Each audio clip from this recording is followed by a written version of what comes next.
আসসালামু আলাইকুম। শুভ সকাল বন্ধুরা। আমন্ত্রণ জানাচ্ছি জাকির ম্যাক্স ফেসবুক পেজ এবং জাকির ম্যাক্স 71 ইউটিউব চ্যানেলে। জি বন্ধুরা, প্রতিদিনের মতো এখন জানিয়ে দেব আজকের দিন, তারিখ এবং বছর। আজ শুক্রবার, পবিত্র শুক্রবার, জুম্মাবার।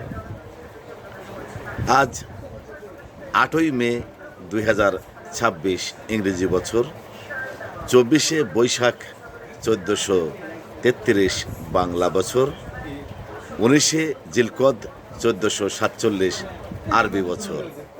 ঋতু পরিক্রমায় এখন চলছে গ্রীষ্মকাল। শুভ হোক আজকের এই দিনটি, সবার জন্য রইল অনেক অনেক শুভকামনা। আল্লাহ হাফেজ।